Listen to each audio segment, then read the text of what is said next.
Hello and welcome to my section of the How to Crochet Garments with Confidence Summit. My name is Michelle and I am the crochet designer behind Dora Does. Dora's my nickname, so Michelle, Dora, either or is fine. I absolutely love designing crochet garments, so I was absolutely delighted when Veronica and Hannah asked me to be part of this summit. I'm all about helping crocheters to develop their confidence when it comes to crocheting garments and kind of dispelling this myth that they're for super advanced crocheters only. So this is really my wheelhouse and I'm very excited to be here. Now, I'm going to talk to you about crochet ribbing. I love crochet ribbing. There's so much you can do with it, and I'm just going to share a little bit about how you can add it to your garment. Before I get started on that, I just want to emphasize that when you're looking at crochet ribbing, there's two things that you want to bear in mind. Like with any design, it's form and a function. So you can create a crochet ribbing that looks absolutely beautiful, you know, that has the perfect stitch look that you want to achieve, but does it also serve a function? Now, it's fine if it doesn't. It's fine for a crochet stitch just to look beautiful, but the function of ribbing when it comes to garments often for me is twofold. One, it's stretch and elasticity. So with a cuff, you might want something that clings to your wrist. And it's also shaping. So, you know, you can get shaping with ribbing in really very simple ways. So I just want you to bear in mind when you're watching the video and when you're adding different types of ribbing to garments, that form and function question. There isn't a right or wrong answer, but it's just important to know where you're at with those two facets. So I'm going to show you two ways to add ribbing to crochet garments. It could be used for a cuff or a hem. I'm going to use the example of half double crochet back loop ribbing because that's probably the most common. Chances are you're already familiar with it. So this is the pretend cuff that I'm going to demonstrate. This one is a join as you go method, worked top down. That is, you start with, let's pretend this is a sleeve, and then you add the ribbing after. So that's number one. And the other type of ribbing is the other way up, so bottom up. So let's say, I haven't sewn in my ends here. Let's say you start with the ribbing and then you want to add the rest of your crochet piece to it. So this is commonly seen in sleeves that are worked from cuff to shoulder, or hems that are worked from bottom up. So without further ado, let's get into it. I'm going to show you how to add ribbing to the edge of a piece of crochet. Now, the example I'm going to use here is this is a pretend sleeve, and I'm going to add some ribbing here and show you different ways to get different tension. You can also use this same technique for hat bands to secure your hat on. You can use it for hems, you can use it on a button band, anywhere you want to add ribbing to crochet that you've already made.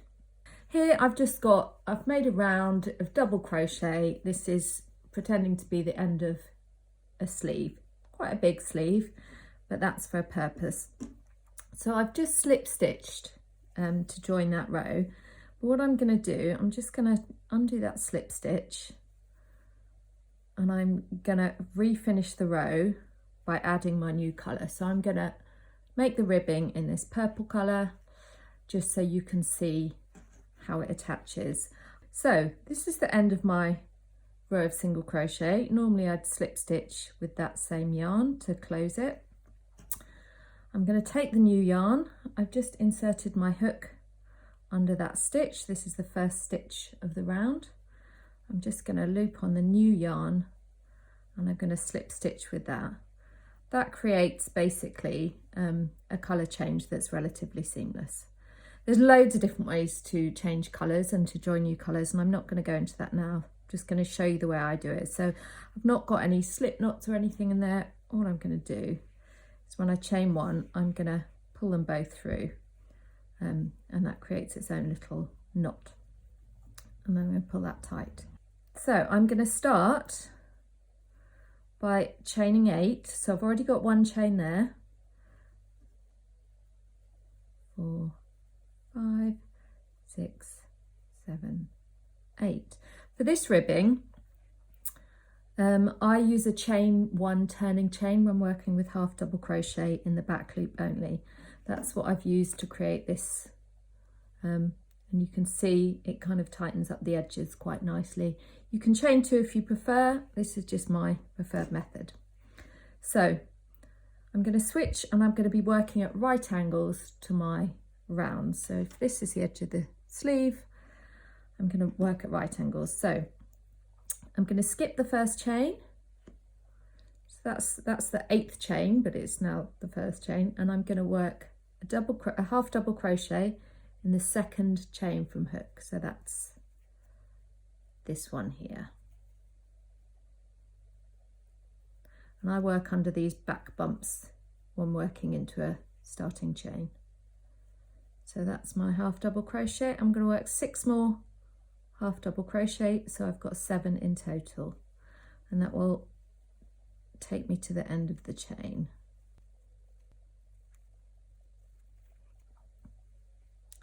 That is the 7th there. Now next, what I'm going to do, I'm just going to pull that tight. I'm going to slip stitch into the next 2 chains. Now for the rest of the pattern I'm going to slip stitch into 3, but I've already worked into that first one. So for this first round I'm just going to slip stitch into 2 stitches on the final round of the cuff. So in this case it would be the final round of the sleeve to start the cuff. It could be the bottom of a sweater, it could be the last or first row of a hat, depending if you're making it top down or bottom up. This also works, I've got a starting chain here, you can also work into the back of a starting chain. So you can change it for whatever project you're working on. So I'm going to then turn my work. I'm going to skip those 2 slip stitches, so that's 1, 2, and then I'm going to half double crochet into that 3rd stitch, into the back loop of that 3rd stitch. So that's the top of the half double crochet, and I'm going to work into the back loop, and then I'm just going to work a half double crochet into the back loop of each stitch. So I'm going to have 7 half double crochet.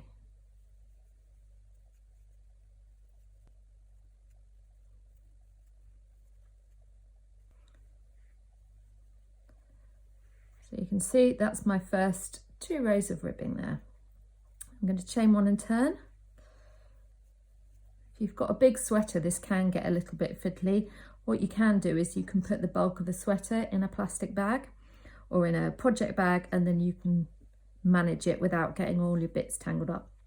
So chain 1 and turned. This is my chain 1 here. I'm just going to work a half double crochet in the back loop of each stitch to the end. So same again, 1, 6. Now this last one can get a little bit lost, but the back loop is just there. If you have trouble with losing it, just use a stitch marker when you make the stitch. I'll show you where to put it on the next round. So that's my 7 half double crochet in the back loop, and you can see that that rib is starting to form there. Then I'm going to slip stitch in the next 3. So that's 1, 2, 3, and I'm going to turn, and then I'm going to skip those 3, no chains, skip those 3 and just work a half double crochet in the 4th. So skip the slip stitches, half double crochet in the half double crochet. Now if you get lost with that stitch that I just mentioned when you come the other way, that's where you just want to pop a stitch marker. So that's the top 2 loops, so this would be the back loop, currently the front loop, that will be the back loop when you're coming back. So do use stitch markers if you need to, incredibly useful. So that's 1 half double crochet. I'm going to work 6 more to the end. So this row will have 7 half double crochet. The previous row will have 7 half double crochet and 3 slip stitches.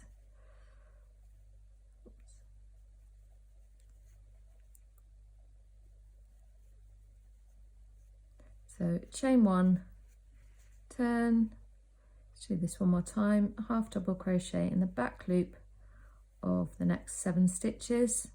So that chain 1 never counts as a stitch here.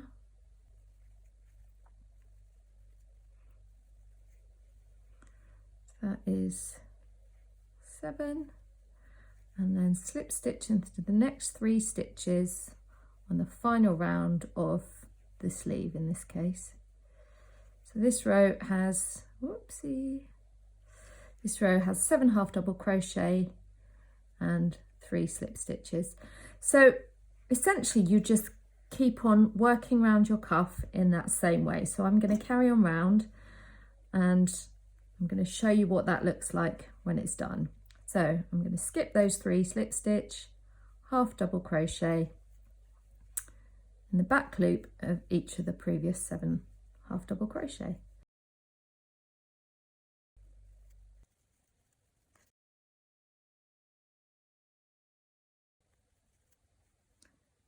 So that is my 7 half double crochet, and you can see, as if by design, I have 3 stitches left to slip stitch into. That one there is the slip stitch, so we're going to ignore that one. So I'm going to slip stitch into those 3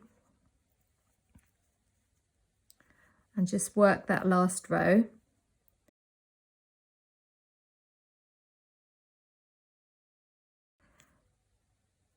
Okay, so that is 7. So I'm going to still chain 1, and then basically what we want to do, you can see this is the back of the starting chain. That's that 1, 2, 3, 4, 5, 6, 7. So they're my 7 chains that I want to join to these 7 stitches. Again, if you're worried about losing stitches, use stitch markers. So just before I join them, I want to have a note, 1 about the tension and 2 about wrong sides and right sides, because when you change colour there's a difference, and you'll see that in a minute. First of all, quickly, tension. I've used the cadence of slip stitching into 3 stitches, so essentially what I'm doing there is working 3 stitches for every 2 rows. So you can see, if I pop that on my wrist, that level of ribbing kind of pulls it in a little bit, so it creates a bit of shaping. If you want less tension, so if you want kind of essentially the ribbing to be the same width as the thing it's joining, so you don't want it to add that slight shape, there's a couple of different ways that you can adjust the tension. You can either slip stitch into 2 stitches, so you cover 2 stitches for every 2 rows, so you've got the same, but obviously half double crochet tend to be slightly taller than a stitches wide, or a typical single crochet stitches wide, but you're working in the back loop, which shrinks it again. So working in just 2 stitches, you might find that your ribbing actually becomes wider, so you might find it look something like that. So what you can do, and this is what I find leads to the most kind of even straight ribbing if you don't want to have it pull in, is you alternate slip stitching in 2 stitches, then 3 stitches, then 2 stitches, then 3 stitches. And I find as a general rule that kind of will tend to keep it straight. In my Cozy Up sweater, which is a roll neck sweater that's made pretty much entirely from half double crochet, I experiment with this different tension. So I have a tighter tension using this method on the cuff. I have a slightly looser tension on the hem, so the hem doesn't pull in. And then I have an even looser tension still on the roll neck, because I like a lot of space around the neck. So do have a look at that pattern if you want to experiment. It's a really simple sweater pattern that uses super chunky yarn, so it works up in no time. So that was what I wanted to share about tension. The other thing is I want to share about when you use colour work, or when you change colour for the cuff. So you can see this is the right side. You can see there's kind of little, you can see where this cream comes through. Now I kind of quite like that finish. And if you look on the wrong side, you can see the back of the slip stitches here. So you can see the tops of the rows of single crochet, and then these purple bits, that's the back of the slip stitch. Now this is quite a fun look, but for me, that is the obvious wrong side. So in order to get your right side looking like this, which I think obviously you can see where the colours changed, but I kind of quite like how that, looks. What you need to do, and this is how I always remember it, I work up on the wrong side. So up I define as away from the fabric. So this last row is up, and you can see I was working it this way, so this is the wrong side facing me. So up on the wrong side basically means your right side will look like this. I hope I haven't tripped over my words too much there. What it also means is when we come to join, this is going to be my right side. So I want to make this as neat a join as possible, so I'd quite like it to look a bit like that, so I get, you know, a consistent look around. So I'm going to show you how I do that, which is essentially to slip stitch through this back loop, and then you can either do through that back loop or through both loops. I tend to work through both loops, but do have a play around because there's all sorts of ways to join it depending on which side you want to look neatest. So I'm gonna slip stitch. So that was my seventh chain there. I hope that was the turning chain. So I'm gonna slip stitch through that back loop of the last, so the same way I have been, and then through that chain as well. Now you're always going to get a little bit of a visible join here, but there are more visible and less visible ways to do it.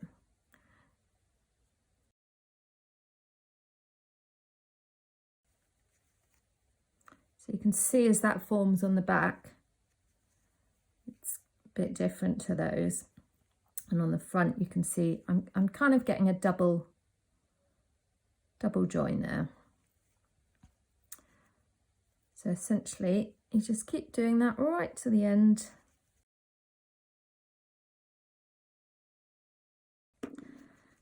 So you can see I've kind of got a double loop there.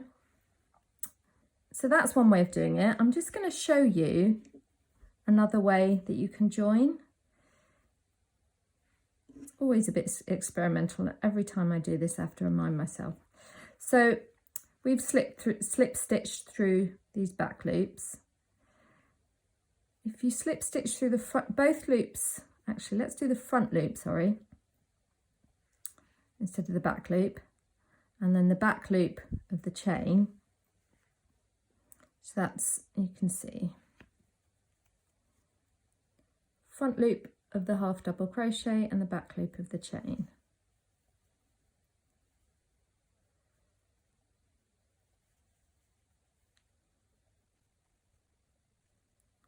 So that's the last front loop and the back loop. So what you're doing with this method is essentially you're creating a kind of faux rib with that row of slip stitches. So it's not perfect, you've obviously got to fasten off and sew in that end, but I think it, you know, gives a relatively seamless join. And on the back you can tell it looks a little different, but again, let's just turn that all the way inside out so you can see the wrong side. Yeah, so you can see it looks different on the wrong side, but it's not dramatic. So that's just one of the small adjustments that you can make to give a nicer, more discreet finish. So now you know how to work ribbing using the join as you go method. So that's working your ribbing after your garment. So you're working it into the last row or round of your sleeve or your hat or your bottom of your sweater. Now I'm going to show you how to work into ribbing. So what I've got here is I've got rows, I think it's 15 rows of half double crochet worked into the back loop only. And I'm going to show you how to work into the row ends to get a nice neat look. I'm going to use the same cadence that I used with the cuff example that I've just shown you. So that means I'm going to work 3 stitches for every 2 rows, and that will give me something that pulls out a little bit compared to the ribbing. So if you look at the cuff that we just worked, you can see that that pulls in. So essentially what I'm going to be doing is the reverse of that. So instead of working top down, add the rib, I've got the rib, and I'm going to work upwards with the rest of the sweater, sleeve, whatever you're doing. So this is the last row of ribbing. I'm just going to take my yarn, add that on. So this is 2 rows of ribbing, and what I want to do is work 3 stitches for each 2 rows. Now I'm going to just add a stitch at the beginning and end, so we've got a nice edge. So I'm going to start with a single crochet into the top there. When you're working into row ends,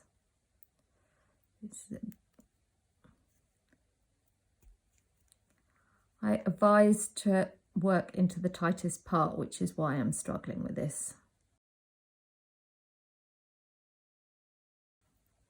So that's just my starting stitch. So what I'm going to do is I'm going to work 2 stitches into that bit there, and then 1 into that. So I'm going 3 stitches for every 2 rows. So 1, 2, 3, 1, 2, 3, 1, 2, 3. This is just the way I've developed working into it, and it's the way that I find gives a neat finish. So working into row ends, I always find is actually one of the most challenging parts of crochet. So once you find something that works for you, go with it. So let's get going. So that's 1, 2, and then I'm going to work into both of those, 3. So essentially this bit I'm working to, that's your turning chain, and then this is the side of the stitch. And the reason you tend to work into the tightest part when working into row ends is because if I work 2 stitches into this section here, so this bit here, that is the edge of the back loop I worked that last stitch into. So I was working half double crochet up there, that's the back loop. And I mentioned before how that can leave a bit of a gap. If I work 2 stitches in there, all it's going to do is make that hole bigger. So I'm going to work either side of that instead. And then what that does, it kind of closes that gap. So 2 in this one.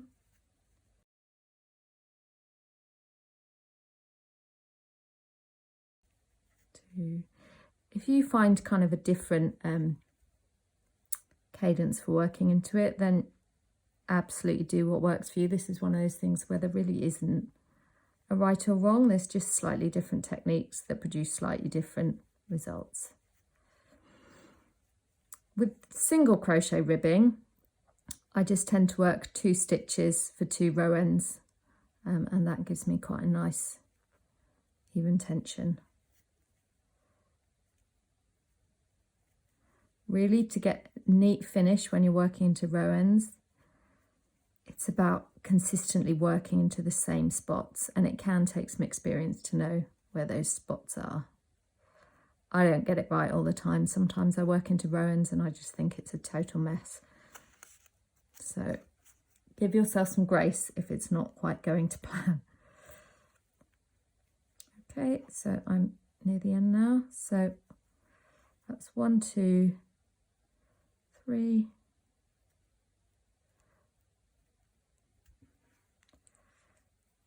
3, and then I'm just going to pop one last one in that space where there's where I started with the turning chain. So what I'm going to do is quickly work a row of double crochet just so you can see what it looks like once you've got a bit of fabric attached to it, and then we'll have a close-up. So I've just worked 3 rows of double crochet into that row of single crochet, and you can see how that sort of started to spread out with the different tension. But if you have a look where the colours are joining, I think I prefer this side as the right side, but I think it looks pretty neat and pretty clear on each side. The reason I've used 2 colours is purely so you can see how these stitches join. Obviously, if you were working the rib and the body of your project in the same colour, you would barely see that, and the right and wrong sides wouldn't be as important. But I think for both of these techniques, this is a really nice, neat way to add ribbing. There's no sewing involved, which if you're like me, you will be grateful for. Now, the one other thing I want to emphasize about when you're adding ribbing, the way I've made these swatches is I have a nice even number of stitches. So I'm slip stitching into 3 on this last round all the way around. In reality, you might not have a number of stitches on this last round that is exactly divisible by 3. Normally, if that's the case, you can get away with just slip stitching into 2 or 4 for the last row or so. So don't worry if it's not perfect. That's really the last message I want to leave you with. It's okay to fudge things sometimes. We all do it. There is no perfection. There is just achieving the function you want to achieve. So I hope you found that useful, and go forth and add your ribbing.